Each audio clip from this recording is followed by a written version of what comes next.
Hey everyone, Cleo here, and today we're going over my January TBR. It's almost 2022, so it's time to start making plans for my reading in 2022. If you haven't seen my reading goals video, then I will link it up above. But so, plan is to go through my physical TBR from longest book to shortest book, meaning that in the month of January I'm probably not going to make too much progress in it because I'm going to be reading the chunkiest ones on there, though I'll already give a caveat to that later within this video.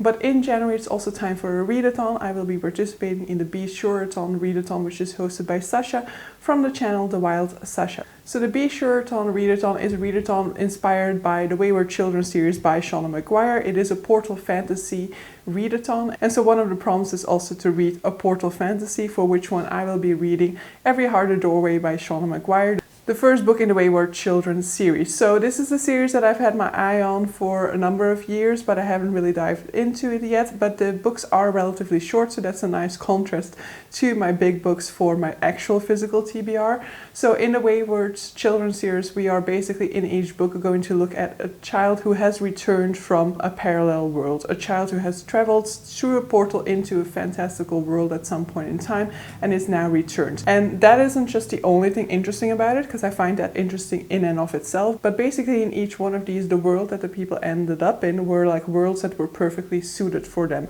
The world was perfectly constructed for them to fit in. And so now they've returned to this world that doesn't perfectly make way for them. But so yeah, for Be Sure-athon, I am making a start in this series. I will not be continuing with it until I have finished my Zero TBR project normally.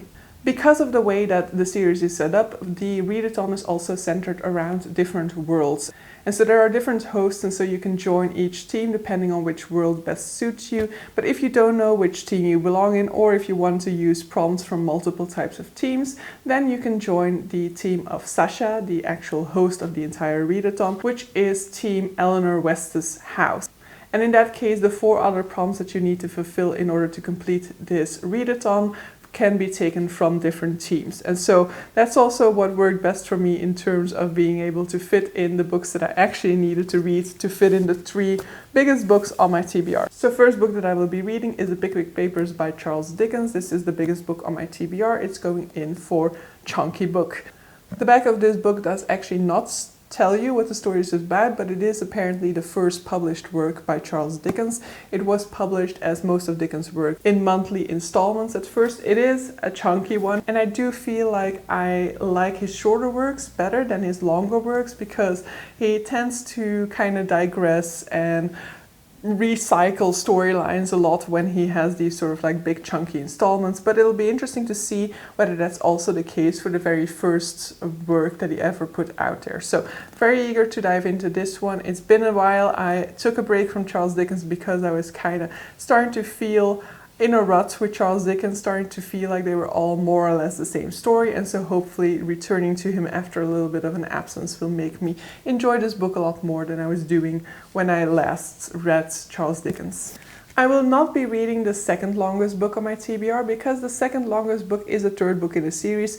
Instead, I will be reading the first one in that series, and that is Jade City by Fonda Lee. So this is the Illumicrate special edition of the Greenbone Saga. The original cover is a little bit different for this one. I will have it on the screen for comparison's sake. But so this is going in as a 5-star prediction. This is Chinese-inspired mafia-type story. So in this one, we are following different families who have to deal with the Jade trait, and in this world, Jade has magical properties. I don't know more about it, but I am very much eager for this book, and I'm very much hoping that this will be a new favorite because I invested into this special edition of the book series, and so I better love the series as well. 3rd longest book on my TBR is going in for translated fiction, and that is Beijing Coma by Ma Tian. I believe Ma Tian is an author who is not very much welcome in China anymore, and the topic of this book definitely is a topic that is controversial within China, because this one follows a character who was at the Tiananmen Square during the protests at that point in time, and so it seems to be going into the backlash from that event and the way in which China has become unrecognizable to our main character. I'm definitely hoping to love this one so I can dive into more of Ma Tian's writing. And then the final book on my January TBR has nothing to do with my physical TBR, but it is a reread, and that is The Ruin of Kings by Jen Lyons. So I will be taking part in a read-along that is hosted by Sasha from Voyage Through Worlds. This is a read-along for the A Chrous of Dragons series by Jen Lyons, because the 5th and final book is coming out at the end of April. And so we will be reading one of these books for the first 4 months of the year, and then we will be diving into the 5th and final installment in the month of May. If you want more information on this read-along, I will link the information down below in the description box. I very much love A Chrous of Dragons. I first read this one last year with Sasha as well. I didn't have the books physically at that point in time, and so I'm definitely hoping that rereading them physically, along with the fact that I'm rereading them, will help me kind of close some of the gaps. Some of the things are a little bit confusing, and so in my mind they're confusing, and I'm not entirely sure about the sort of like ancestral tree and things like that, and all of the relationships between characters, or all of the ways in which certain characters are actually also other characters within history. And so I'm hoping that this reread is going to make all of those things clear. But regardless of confusion, I think if you're willing to be confused and embrace the fact that you will feel confused from time to time, it is a really fun ride and an interesting world at that. So in the first one, we're introduced to Kieran, who is this teenager who stumbles upon a scene that he shouldn't have witnessed. And his presence there basically makes people aware of who he really is, and basically starts the ball rolling. Now, this story is told from a very interesting perspective. Basically, the highest level is a sort of frame story. So we have a report that is being sent to the ruler of the kingdom about a conversation that took place between Kieran and his jailer at some point in time. And so then we dive into the bulk of the story, which will be Kieran and his jailer alternating narration, and they will be telling Kieran's story from 2 different points of time. So the structure, of course, is adding on to the confusion, because you kind of need to keep track of the 2 different timelines, which some people find off-putting. I found the structure to be part of the reason why I absolutely love this one. It is such a unique structuring element, and it's so fun to have these 2 different timelines, and then in between the timelines to have the future versions of these characters comment upon what has happened in the period of time that they've just talked about. So I know it sounds confusing, and it is confusing. There's also reincarnation within this story. There is soul swapping, for example. So those elements definitely add on to the confusion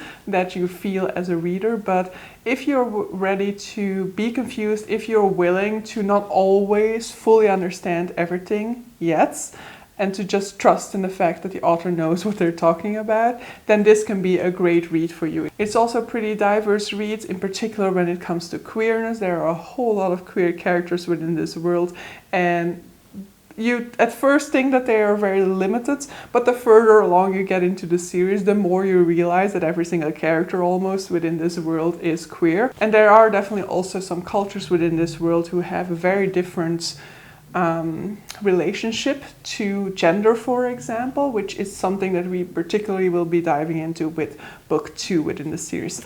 I love the series. I love Kieran. There is also a polyamorous ship to root for, not yet in book 1, but it's coming, guys. It is there. So yeah, this is the final book on my TBR.